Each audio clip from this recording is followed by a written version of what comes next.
The flip side is there's a lot of people that, fool themselves to say, I don't care about growth.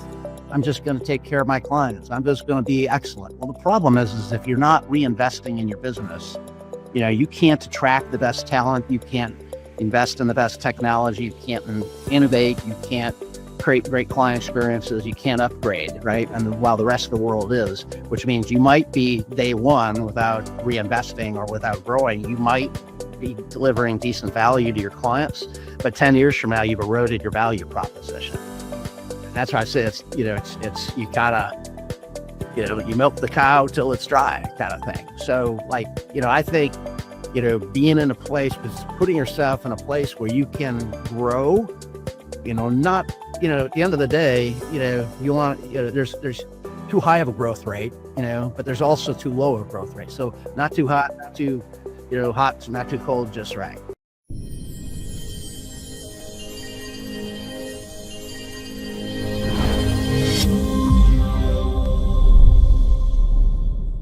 Hello and welcome to another episode of the Break Free podcast, where we're interviewing great leaders that are changing this world for a better place. Today, we have with us Brent. Welcome to the show, Brent. Thanks for having me. I'm looking forward to the chat. Brent, for the audience, can you tell me your full name, where do you live, and what do you do for a living? Yeah, I'm Brent Brodeski. I live, depends on the time of the year. My business is headquartered in Rockford, Illinois. We have our main house in the Midwest is in Lake Geneva, Wisconsin. And during the winter, we're in Naples, Florida. I'm in the wealth management business, Savant Wealth Management. We have about 600 employees, manage about $31 billion in 18 states, 48 offices. So one-stop shop, investments, financial planning, taxes, retirement plans, trust services, one-stop shop working with high net worth individuals, the high-end and mass affluent, and also family offices. This podcast is brought to you by ISU Corp. Are you having trouble with your software projects? Is there a project that's taking too long or a technology you can't handle? We can help. We are ISU Corp, experts in custom software since 2005. With almost 20 years of experience, we can solve any technical problem from new businesses to satellite software. We've done it all. Let us turn your ideas into reality. Learn more about how we can help by visiting us at www.isucorp.ca. Your solution starts here. That's beautiful, Brent. So you said 600 employees? Just shy of, yeah. We're at 600. When something works and is adding massive value, the Lord will make sure it gets multiplied. And that's why you are here, right? It's amazing. Did you found the company, Brent? I did. I co-founded it back in the end of 1992. So we've been trekking along here for, I think this is the 33rd year. So we're, it's been a long haul and, amazing experience. And, I'm more excited about the business and the opportunity, today than I've ever been. So I'm blessed in that regard. Your case is very special because most entrepreneurs, as soon as they hit certain level of success, they sell off the business and they do something else, or they start a new business similar. But you actually stay the long haul and you experience the massive growth out of that experience. So I would love to hear how you accomplished that. So let's go back in time. Yeah, sure. Did you go to school? What did you go to school for? What was in your mind at the last year of high school? Yeah. I mean, I always loved finance. So I always knew I wanted to do something in that space. So, I did a undergrad in finance and economics, and then I was afraid to get a real job. So I continued and did my MBA. And then, they told me that, if you got a finance degree, you can't get a job. If you got an accounting degree, you got a plethora of opportunities. So even though I didn't like accounting, I got my CPA and never actually done my own tax return or never actually done accounting, but collected degrees and designations there for a while, mostly as an excuse not to have to go into the real world. But that, came out, I worked briefly for, a small broker dealer, and while I was there, it was an internship and wrote a business plan for what's now today Savant. It was an MBA project. I was going to Northern Illinois University, and shortly after a year and a half in, I got fired. I guess he figured out I was unemployable, and nobody gave me a job, so I had really nothing to lose. So went knocking on doors, found a co-founder that had complementary skills to me and different experience that I had, and that's when I planted a flag and started Savant. That's amazing. So it was actually your school project that defined what the business was going to look like at the beginning. You just executed on that project plan.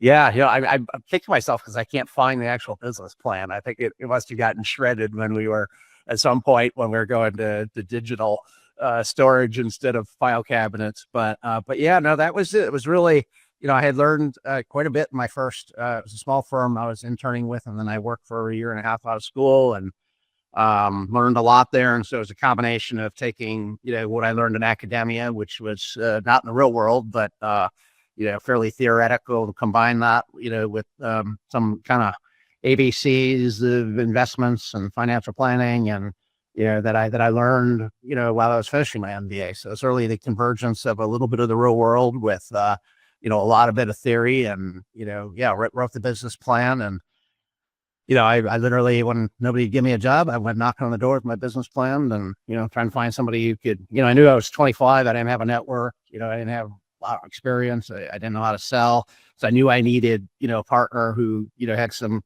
more gray hair, and maybe I kind of had the rig, and he ended up having the oil field. So it was, for a lot of years, it was very, very complimentary relationship, and, probably never should have worked out, but it did, right? Didn't know any better, it didn't have a lot to lose. And, so it kind of went all in, and, it's amazing after, 33 years, what it's turned into, obviously a lot of hard work, but a lot of luck. I think, a lot of blood, sweat, and tears, avoided, frankly, hitting potholes or making any big mistakes, and, made a few good decisions, but a lot of it was good timing and good luck and, aligning. And certainly, I think we set out early on. We wanted to improve the world. We want to improve 1 million lives. That was the vision then, and it still is now. I think we're at about 154,000 lives by our rough math at this point. And so it's been a ride. It's kind of going exponential at this point. But see, I see patterns, right? Like, number one, you said a lot of luck. I don't believe in luck. I believe in destiny and hard work. After my 52, 53 years on this earth, I realized that, I'm a Christian of faith. So I started reading my Bible 2 years ago for the first time. And, there is a sound that says that every single day of your life is written in a book before you're born, but it's up to you if you want to live it up to that standard. Right. You still have the challenge. You have the option not to do it. And in your case, you actually follow the path in such a beautiful way. And I tell you something, imagine, to make my point, right? Imagine that you will have never gotten fired from that place. Yeah. Fired from a job is something that is horrible. And a lot of people are a lot of people even get depressed. But in your case, it was the catalyst for you to start what the Lord wanted you to do. Yeah. I wanted to, frankly, show by the guy that fired me that this business plan was good, and I was going to do it anyways, right? So, yeah, I remember crying when I got fired. I mean, I was devastated. It was, but listen, it worked out well, and again, I think. Yeah, I mean, listen, the reality is I've worked 100-hour weeks for a lot of years. I'm not working quite that nowadays, but that plays in, right? And I think, one of the things I noticed, there's a lot of people that work for me, and a whole lot of them are smarter than me, but I think one of the other, components is a willingness to take risk. Now, listen, there's Vegas risk where the odds are against you. I was just in the Bahamas, and, I sat at a casino and watched my wife play the slots a little bit, but I didn't put anybody in because it's rigged against me. Why would I do that? But I think a lot of people are reticent to take good risks, right? They're reticent to change. They're reticent to, take smart risks, where the return is bigger than the risk. And, I've never taken any sink the ship risks. You see people do that, particularly in real estate sometimes, and we've never done that. But like, if you take, bets where they're in your favor and you don't do sink the ship, but, you're willing to put it out there. And I think the other key thing is, I find people, when they're not willing to embrace change, then they tend to flatline. It doesn't matter how smart you are. If you're unwilling to evolve what you do and how you do it, then you get to a point where you personally Peter Principle out, and, or, your business, capital, flatlines. What I learned about 15 years ago, I was in a coaching program and it was an exercise. And what I realized is, what had gotten me to that point, which was a great place, but, in 20 years in, it was like, wow, every 5 or 6 years, I had effectively fired myself and rehired myself, right? Which is hard to do, because that means stopping doing things that I'm good at, that the world gives me accolades for, that great value. And, but in order to start doing what the business needed next, which was either nobody else could do it, or I wasn't willing to let anybody else do it. So I had to fire myself, let other people step into the roles that I had, and then, remake myself. Now, that's risky, right? Because you might fall on your face. You're doing something you haven't done before. But that was a pattern I noticed. And then it continued. And then, interestingly, I'm going to say in the last 5, 6 years, we brought in some outside capital, minority capital now, employees control and own the company, and we're playing the long game.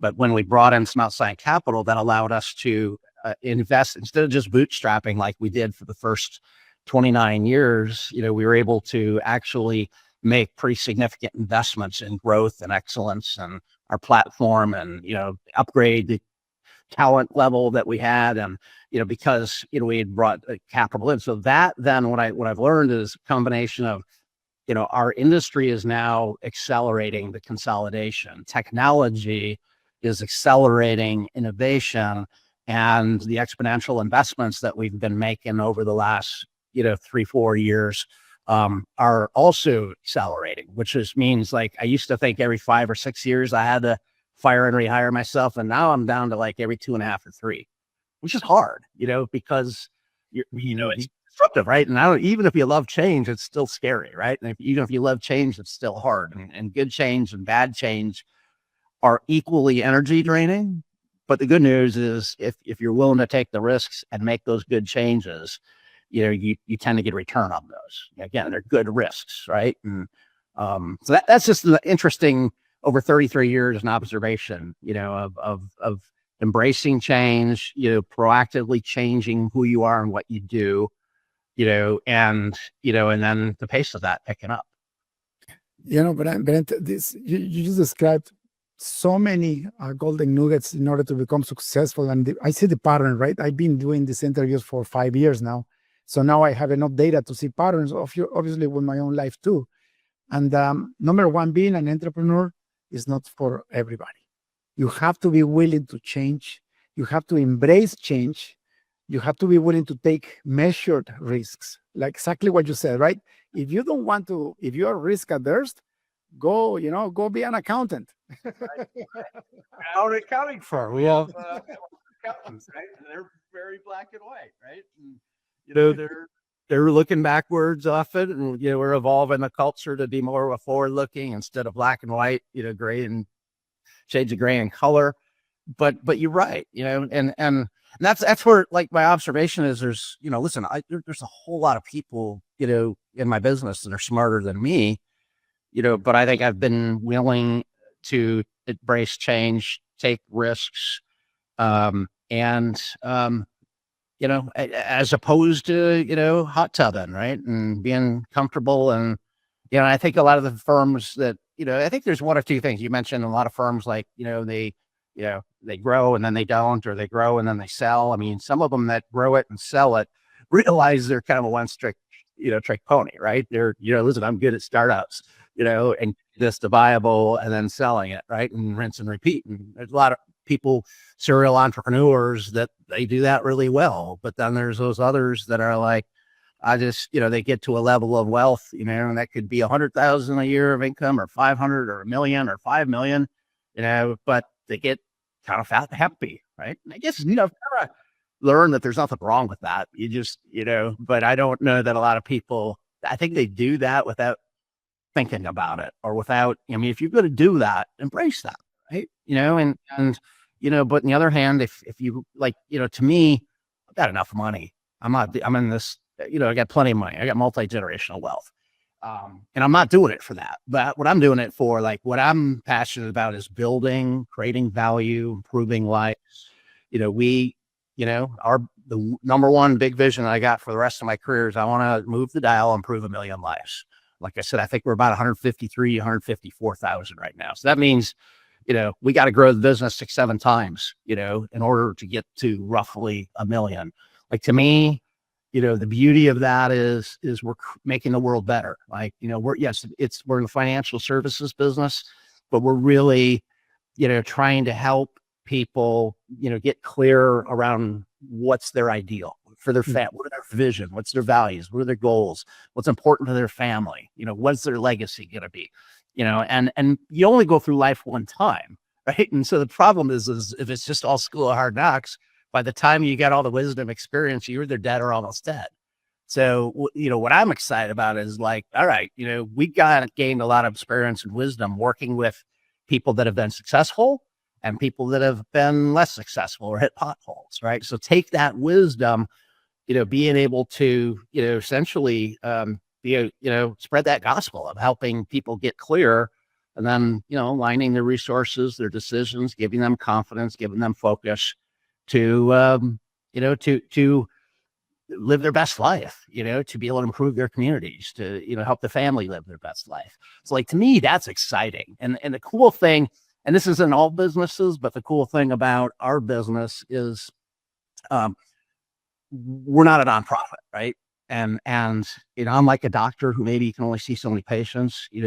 We built a business and are growing a business that can see an unlimited number of families, right? And retirement plans and serve business owners. And so therefore, the ability to, and by the way, if we can improve 1 million lives, like, the pie is so big, the value creation is so big that there's plenty for those clients. There's the trickle down benefit for the community. There's, benefits for our business owner clients because they're going to employ people and give them opportunities. And by the way, we get rich too, right? Because, we'll participate in that success. So, like, to me, it's funny because, again, some people, it's like just about money. Once they got enough, like, they want to be done. Like, for me, I got enough a long time ago. So to me, it's a different goal. And I think that's maybe the difference between, a lot of times I think entrepreneurs are, they're really impassioned about improving something or building something or, creating something, that, achieving something, right? And so that's, I think, because again, like, if you got a simple life, and you save $1 million and you've made 100,000 a year your whole life, you probably could just be done. But, like, but if you're focused on, creating value as an entrepreneur around building a big pie, and it's so big that there's enough slices there for all the constituents and leftovers. Like, to me, that's exciting. But I think that is, I think that's something that, sort of hardwired or not. You mentioned destiny, listen, you either got that or you don't, right? You can have that and not be successful. You can have that and be successful. But if you don't have that, you're probably not going to be a successful, entrepreneur. Brent, you could have said it well. And again, this is not advice for everybody. It's just that if you are called to do this, then go ahead and do it. Because, so in my life experience, I came from a very humble beginning. So my childhood, it was tight. I mean, we weren't like extremely poor, but it was very tight. So when I became an entrepreneur, one of the things that I wanted is have freedom of time. So I wanted to control my own calendar because I worked for a big corporate for 10 years. And the one thing that frustrated me is that I could have done a lot more, but I had to play by the rules. So that was one thing. But also, I wanted to become financially independent as soon as possible. That was my second goal. and probably my highest goal, so that I could go back and enjoy my family. So I put in those 100-hour weeks at the beginning, and it was a lot, right? A lot of work. But I remember by 2014, my passive income matched my basic expenses. Yeah. And that's the definition of financial independence. Right. So I couldn't believe it. So we started, I reduced my hours. I went, like a lot, like I hired my replacement, and I decided to keep the business just big enough so that I could get the income I wanted out of the company without having to do not even 40 hours a week, right? I was down to like 20 hours to, 15 hours a week. And that worked for like 5 years. And it was fun. But after my kids reached university level, like once they moved out of the house, I remember the 5th year with my wife, we were like, this is boring. Why are we doing this? Right. And don't get me wrong, the company kept growing. It was incredible. Like the less I worked, the more the company grew. It almost like I was, like I literally fired myself. And by doing that, the company started growing. But back, once we reached 5 years into that, we were like, no, this is not life. Like we realized that it doesn't matter how much material possessions do you have, how many toys you can get, or how much free time you can get, or how many trips you can get. It will never fulfill you. Right. It will never fulfill you. It will give you some type of tiny joy, but humankind, we get used to things so fast that, at the end, you get down to boredom again. So I told my wife, listen, we have to do something different. So like, I remember the day that we came back and said, okay, I'm back to work 40 hours a week. Let's see what we can do now, how we can add more value to other people, because we are already taken care of. Exactly what you said. Right. And that's why I'm still here. My business is going to be 20 years old this year. And now I have more time to to give service to the world by doing this podcast, which for me is a blessing. It's about 20% of my time is talking to amazing, successful people like you. And I know I'm adding value. I know people are changing their lives by listening to this. But why? And this is not for profit, right? Like I'm actually out of the profits of my companies is that I'm investing in this, and keeping a podcast like this is not cheap. But I do it because of that, because I already have gotten the value that I needed out of life. So it's time for me to add value to others. And by the way, my companies, they keep adding value to our clients.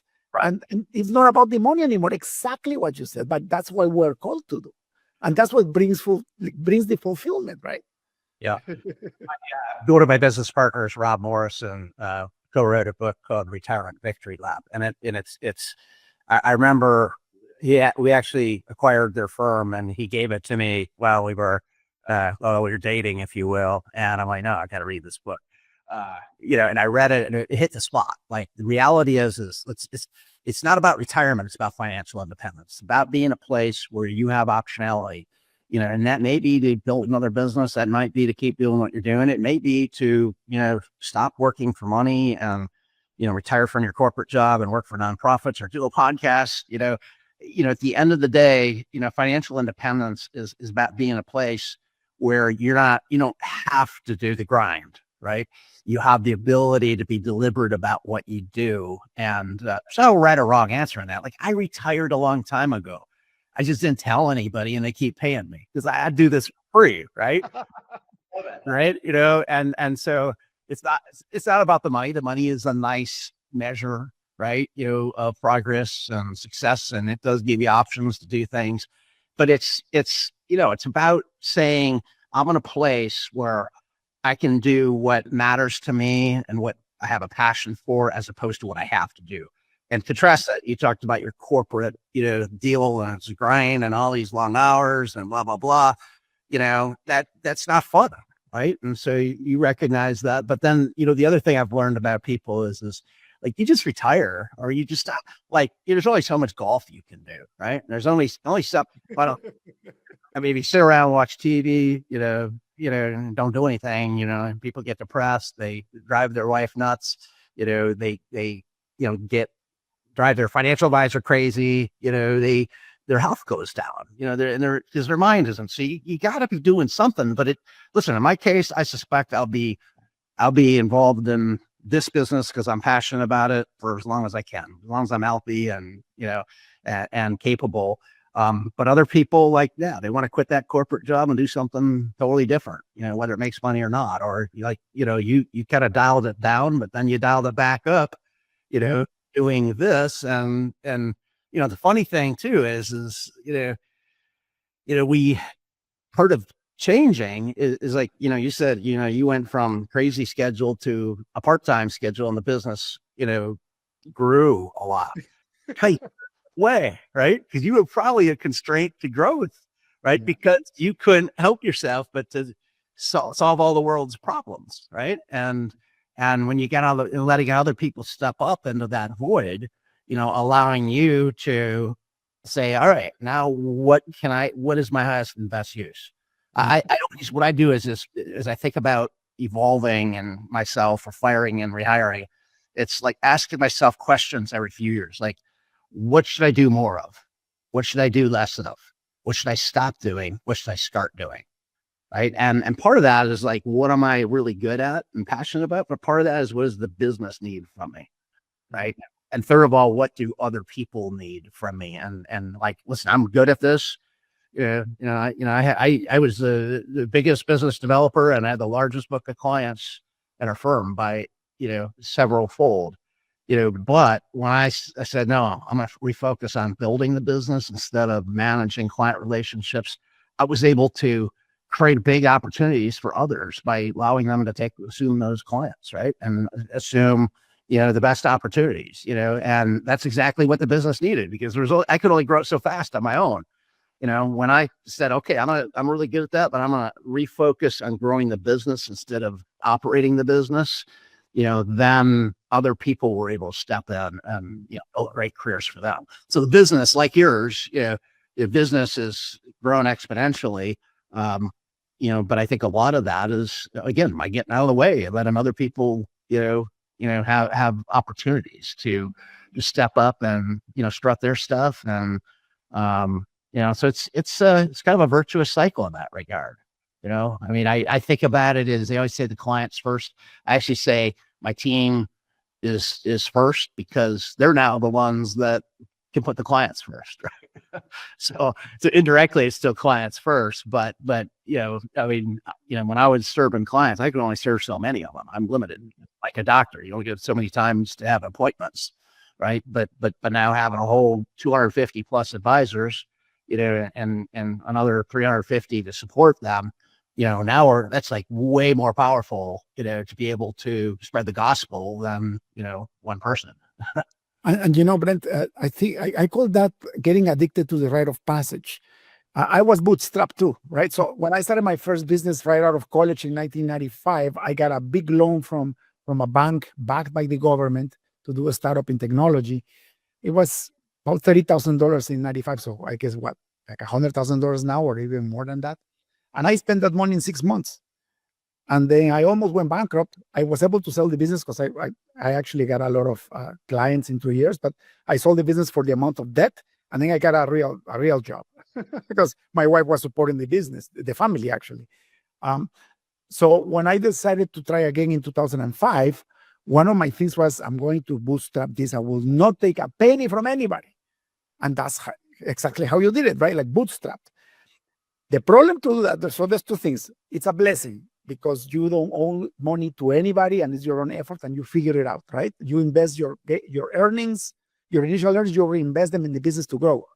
Slower growth, but it also gives you freedom because you're not in debt. Right. But it gives you a 10 times harder rite of passage. So what's rite of passage? You have to do everything and anything to grow the business yourself because you don't have enough money to hire anybody else, right? And then you become really good, especially at business development. Exactly what happened to me, right? Yeah. I was the hunter. I was getting the bigger clients. I was like, and then my ego grew because I was the only one that could sell, right? So that I became my own obstacle. Yeah. It was, I got addicted to the rite of passage. That's good to do it for the first few years. But after after we reach a certain level, you really need to step back, even your profits go down, and start hiring your replacement so that you can actually expand. But I didn't do that. I just kept going the same way. Yeah. Until I just kept revolving, because that's why, by the way, that's why I have this podcast, because if I would have listened to this advice, I would have done that a lot sooner, right? But I didn't know any better. So I got addicted to the 100-hour work week. I got addicted to become the best at sales and the best at architecture and engineering and everything that happens in my IT business. But as soon as I stopped doing that is when everything started to explode, because now I could actually multiply exactly what you said, right? So your passion changes, also your ability changes over time, right? And then that provides for other people to enjoy a piece of the pie too, not only yourself. Yeah. So what I've learned is it depends on what you're trying to accomplish. Like if you're comfortable at a level of income in your business and it's just about living life, you can probably get a little more efficient, get a little, get rid of, don't make growth investments and really almost kind of milk the business, right? But it's not going to grow. And over time, it kind of erodes. It's sort of like you don't notice erosion year to year, day to day, but over a period of time, it erodes. And so that's kind of the issue with it. And for some people, that's the right answer. So like, they don't really want to build anything. It's just a job. The flip side is if you want to grow exponential and, my vision is to grow the business 10 times in the next 10 years. Right. And, along the way, we'll accomplish this million lives. Right. And so if that's the goal, then you can't just you certainly can't keep doing what you're doing just more efficiently because you're not growing exponentially, but you also can't just work longer, harder, more efficiently. Like, yeah, if you're good to like, hey, I want to grow 25% in the next 5 years. Okay. Work a little longer. It's kind of hard to go from 100 to 105, but you can get to 102, right? So there's a little bit there, but then you work a little more efficiently, and a little smarter, and then maybe you can grow there just kind of doing the same thing, but faster. But that's not very fun either. And that's not very sustainable. And that's not very durable. And like you get hit by a bus and the value's gone because you're gone. No, plus you have no life either. You don't have any time to enjoy your family and kids. So why would you want the money if you don't have the time to spend it? Exactly. And so this is where I think like the interesting thing about trying to grow exponentially is you can't keep doing it the same way because if you want to grow 10 times, there's no way you can work 10 times more longer, 10 times more efficient, 10 times smarter. You cap out, maybe you can get to 50% growth, maybe, but you're not going to get to 10 times growth, right? So 10 times means you have to completely think differently. You got to fire and rehire yourself. You have to redesign your business model. You have to say, all right, sometimes I got to make a little less now to make a lot more later. Maybe I got to slow my pace, and, maybe it's only 5 times or 3 times, or, in my case, we did bring in some outside capital, which allowed us to get rid of debt, right. And allowed us to take some chips off the table, and sleep better at night and then additional capital to invest in the business to make it grow faster, but also in a very excellent and sustainable, durable fashion. So like, that's the choice we made. And I used to think, listen, my way is the right way. I've also learned like, listen, for one person, they may want to work half as much and make the same amount. Another person might be good to just grow 50% and they don't want to change. Right. In my case, I want to build improve 1 million lives. And I want to grow 10 times in 10 years. I want to, create 3,500 employee millionaires. I only got 600 employees right now, which means I need a lot more employees. That's what I'm excited about. But you can't do it the way we've always done it. Like there's a great book, written a number of years back, What Got You Here Won't Get You There. And which really says is like, yeah, I mean, what allows you to go to the next level of success becomes your limit, right? Because there is no more time and there is no more efficiency. You've got all the wisdom. In fact, you worked so hard and so long that you're not even applying your wisdom. You're just trying to keep up. Right. So that's where it's like, no, that doesn't work. Stop doing what made you successful and start doing it a different way that allows you to go to a whole nother level and then rinse and repeat and then rinse and repeat. And you know what, Brent, one of the things that we have to be clear, especially if we are the ones providing for our family, is that one of the things that really helped me with decision making of risking more, because it's all about how much risk are you willing to take, right? You took external capital. Yes, you give up some of the equity of your company in exchange of exponential growth. That's a measured risk. So what I remember that one of the reasons why I wanted to become financially independent is because when you do that, your risk tolerance exponentially grows because your risk cushion is higher. So it's not the same of, God forbids going bankrupt when you have barely nothing and you're full of debt than thinking that your business was no longer profitable, but your house is paid for, all your assets are yours, you have a good cushion of investments in the bank, and you have, passive income strategies that are bringing money that is not related to the business. Once you are there, I mean, you can risk it all outside of that. So because the worst thing that could happen is you're going to live off your passive income investments, right? And so people don't get that. And I see, Brent, I know at least 100 multi-millionaires that still don't have that. Oh no, I mean, but they got it all still, right? And the problem is sometimes black comes up. And so there's two problems with that. Again, you see real estate barons, they go from, billionaires to bankrupt, and and that's kind of crazy, and so, that's one challenge with the other challenge with this is, if you go up, you get acclimated to that lifestyle, you acclimated to a higher level of income, different friends, different expectations, different kind of vacations, different kind of school you might send your kids to.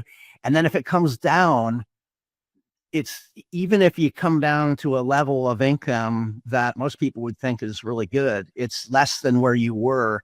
And what we've learned is behaviorally, the pain of losing a dollar, whether that's of income or wealth, is 2.5 times more painful than the pleasure of making a dollar, right? So in other words, downside is more painful than the upside feels good.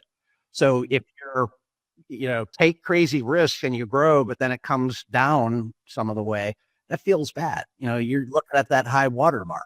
So that's why I look at it, and it's incremental risk makes sense, but don't sink the ship, right? Don't Exactly. right? Yeah. I mean, that was part of the way. I mean, I had financial independence before we brought in some outside capital. We were there, but this gave me enough on top of enough on top of enough.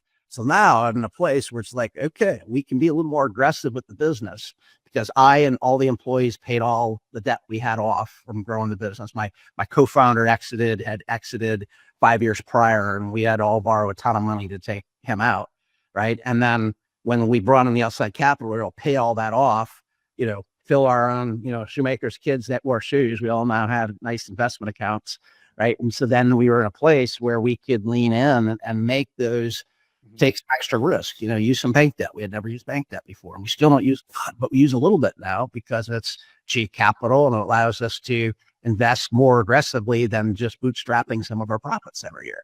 And so that's where it's allowed us to expedite, but we're in a place where we can absorb more risk because no matter what, I know my family's going to be fine. No matter what, I know I'm financially independent at this point.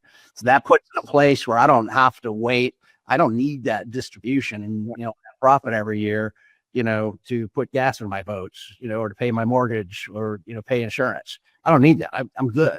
Now the mindset is like, hey, we can take some more risk.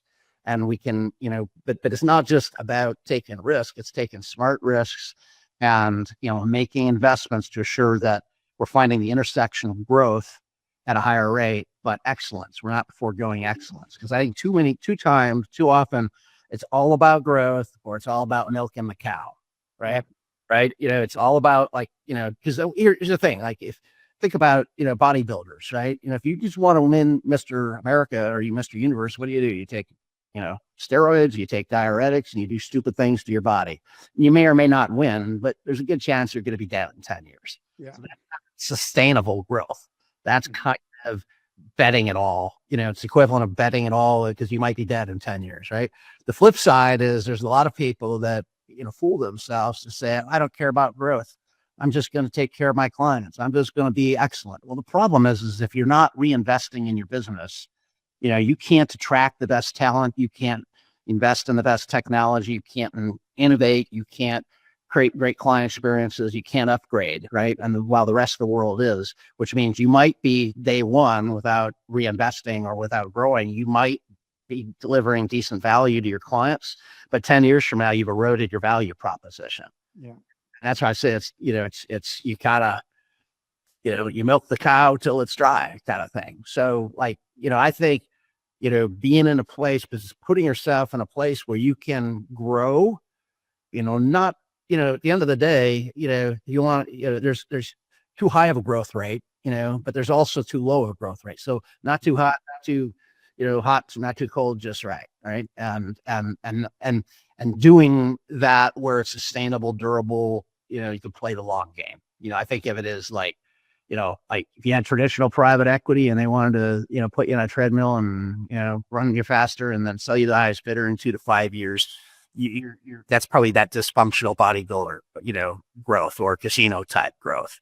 Right. But if you're going to own it and, be in this for the long run, like myself, and I got almost 200 employee owners that are relying on this too. You do it in a sustainable, durable fashion, and then that improves, the business. And so if you're delivering great value because you're investing in your people, you're investing in your clients, you're investing in your technology.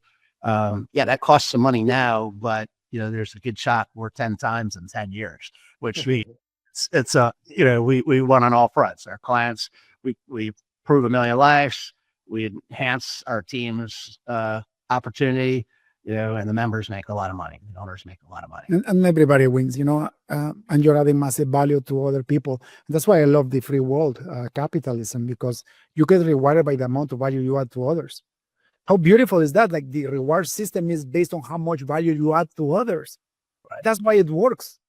Yeah. Exactly what you're saying. Well, your true ambition right now is to help 1 billion people. I'm sorry, 1 million people. So the closer you get there, the more value you're going to get back. And it's just because that's the foundation of the role of the game where we live. Yeah. And that's why I defend this freedom. I defend capitalism, because people are crazy. People think that, oh, you have too much money. What are you doing? You know what you're doing? You're helping more people get more money and be more stable and fix their lives. And that's why we live in the area that is one of the richest in the world. Yeah. I think if you do it right, that's an abundance mindset, where a lot of people function in a realm of scarcity. Yeah.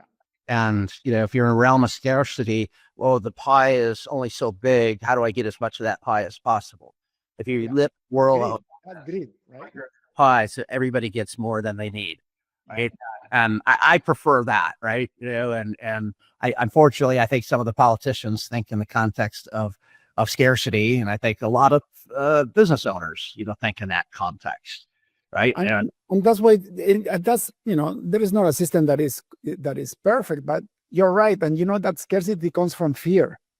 Right.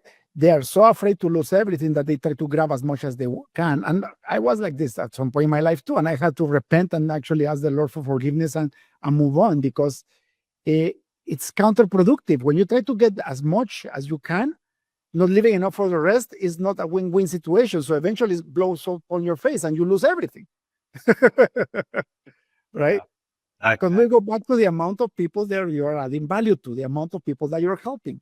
So if our listeners are listening still, it's so simple. Figure out a way to add more value to others, and then some of that value will get back to you and your employees. Right? And I'm always fascinated around how many ways there are to do this. I love to point to like Apple, like, wow. When you look at, they've really only got 4 products. They got iPhone, they got Mac, they got Apple TV, and they got this new, visor, whatever they call it. Right. Right. But then you look at it and, you carry around your iPhone, and it's amazing for $1,000 and about $100 a month. You can carry around in your pocket, what used to, cost millions of dollars of devices and would fill warehouses and they wouldn't work very well. And now you can, wherever you're at, you got all those devices. But here's the beauty of it. Like, as a consumer, I can watch any movie, TV show I want. I can, get whatever kind of fitness I want. I can get whatever kind of book I want and whatever kind of news I want. And it costs me very little, but it, enhances life. Right.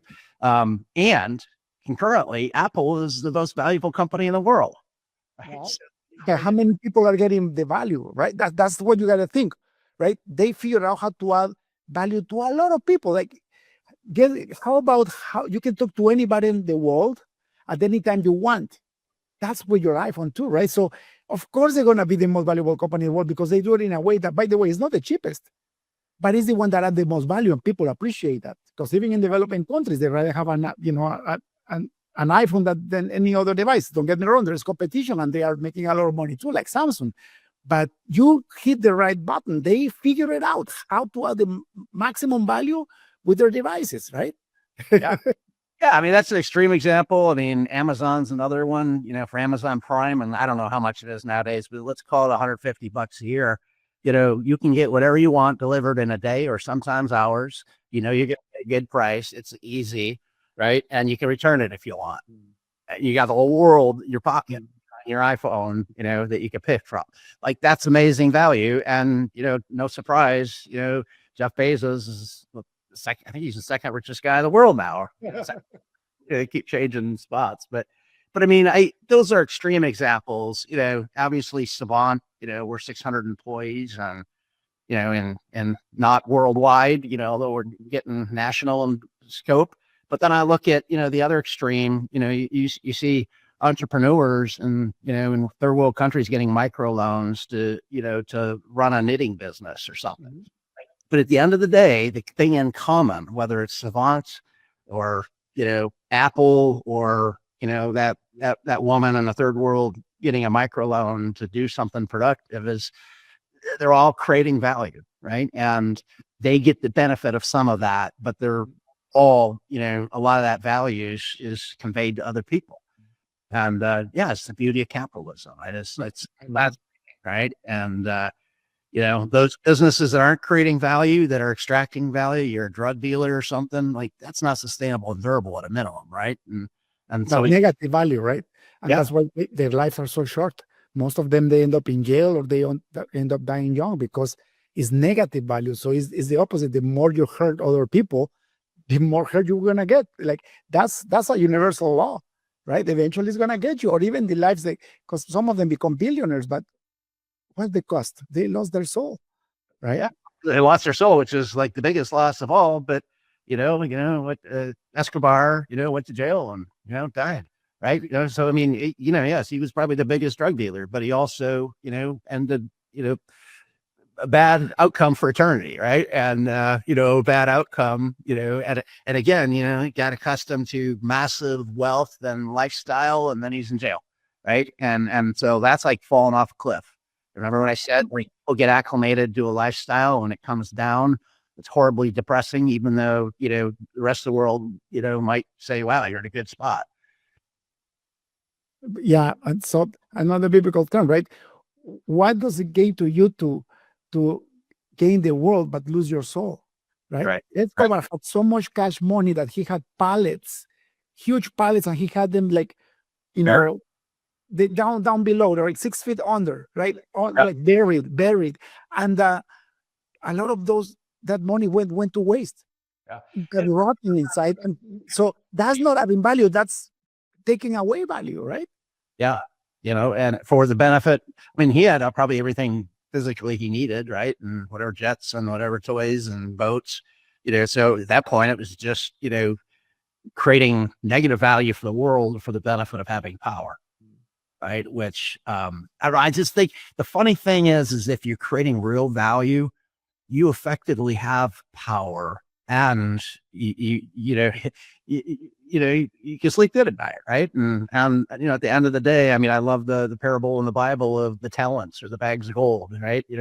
Like, the one that was most productive got the extra bag of gold. Yeah. And the one that was least productive, had their bag taken away, right? And I mean, so that comes back, and it's like the biggest endorsement of creating value, of making the world better. And I mean, Jesus figured that out, 2,000 years ago. Like, and even another one before that, like, I was amazed. But the first thing I was taught when I was creating my passive income is that I needed to diversify, right? Because you never know what's gonna grow or what's going to diminish. And then looking at the book of Ecclesiastes, which is written by King Solomon 1,500 years before Jesus, he wrote, you have to invest 6, 7, or 8 different asset allocations because you don't know what's going to go. Like it's in the Bible. It's like that's a 3,000-year-old super wise advice. And it's so simple that if you actually follow that, you're going to be wealthy. That's what happened to me, right? Once I got enough, once I was leveled, once I paid off my mortgage, I started grabbing some of the value of my company and diversifying it in different asset allocations that were not correlated. Yeah. And that created passive income. And and that's what allowed me to risk more and grow, right? I call it the bucket model. And it's great for entrepreneurs because, like you said, there's a lot of entrepreneurs that are billionaires and they have not diversified. They're all concentrated in their business and highly levered, right? And so they swing from the rafters.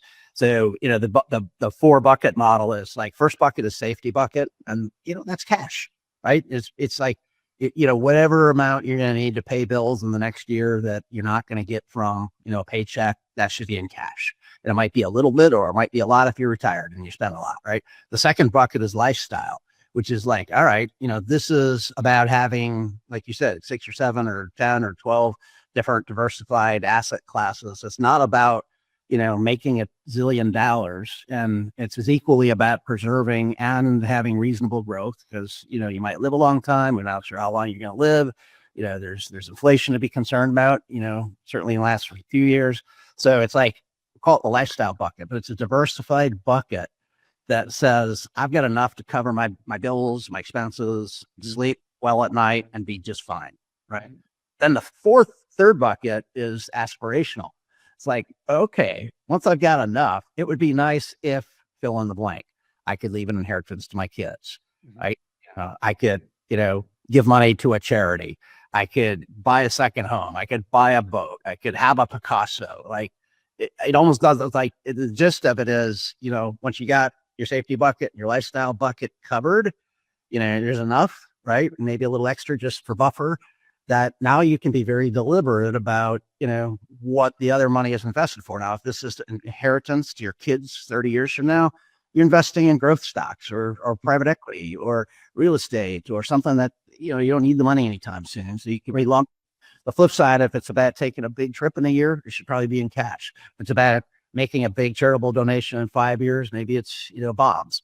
But the idea is you think of this lifestyle as a series of goals and then you invest for that. Now, the last bucket is the no rules bucket. It's like, once you get enough of the safety lifestyle and you've covered all your aspirational, there's no rules. Like if you really want to sleep well at night, just put it under the pillow, right? On the other hand, you want to go put it on red and the casino, you can lose it and it's not going to change your life. Right. That, but the gist of it is or like leave it concentrated in a business where you might lose it, or speculative investments, or just, again, maybe it's, big money, put it in the bank. Like, but there's no rules there, where the financial advisors say diversify. Once you got those first 3 buckets filled, there's no rules. So like you can take a lot of risk, you can take no risk. And that takes all the heaviness away from you, right? Because it gives you like this relaxed mode of looking at that part of your money where it's like, I can do whatever I want with this and it's not going to matter. That I'm okay. Like you mark down, I'm okay. There's crazy stuff going on in politics, I'm okay. Right? I live a long time, I'm okay. I need to help out a family member, I've got extra, I'm okay. Because the gist of it is those first 2 buckets make you okay. And the third bucket, like, the aspirational bucket allows you to do the cool things that are optional, but like, and then it's like no rules beyond that. Right now, again, most of our clients are like, well, I don't want to take stupid risk with that. And I don't want to take no risk with that. And so they might still be diversified among your 6 or 10 or 12 asset classes. But on the other hand, they may put it all in Bitcoin. Yeah. that as a financial advisor, but like at the end of the day, you got enough, but enough on top of enough on top of enough. And then there's no rules. So I love that as a framework because, to your point, you can be a billionaire and it's all in that, risk bucket, right? And you've never actually diversified. The other hand, if you got it all under a pillow, you're going to run out of money if you live too long or if inflation happens, it continues to be hot. extremes, right? Yeah.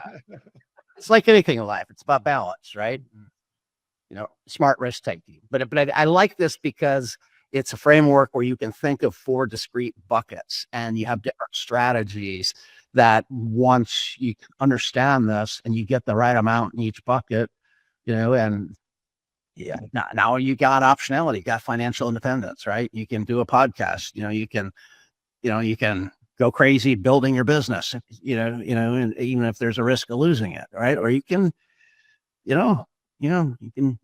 retire and do nothing and sit at home. I don't recommend that either, but That's a fast way to die. Brent, thank you so much. I thought it was going to be half an hour, 40 minutes. It's been almost an hour, and I apologize for the extra time. I know you're a busy executive. Thank you so much for being with us. Are you on LinkedIn if people like to ask more questions after this? yeah, no, I appreciate, being on the show. I think we covered a lot of ground, so I don't know that I have any questions, but appreciate the opportunity. If people like to find out your business and become your clients, how do they find you? Yeah, our website is www.savantwealth.com, SAVANT wealth.com. And there's my bio's on there. But we got a newsletter people can sign up for. We probably do 48 webcasts a year, covering everything from estate planning to investments to retirement to a lot of the topics we've been talking about today. So there's a plethora of educational opportunities if your listeners are interested. And obviously we serve clients nationally, so would love to work with some of your listeners if they're so inspired. Wonderful. Brent, thank you so much. God bless you. Have a beautiful rest of the week. Thank you. Bye-bye. That's all for today's episode of the Break Free Podcast. Head on over to iTunes and subscribe to the show. Starting your own business can be tough, but it doesn't have to be. Visit davidmansilla.com to pick up a copy of the #1 international best-selling book, Breaking Out of Corporate Jail. Expand what you consider to be possible and reach your full potential. And join us on the next episode.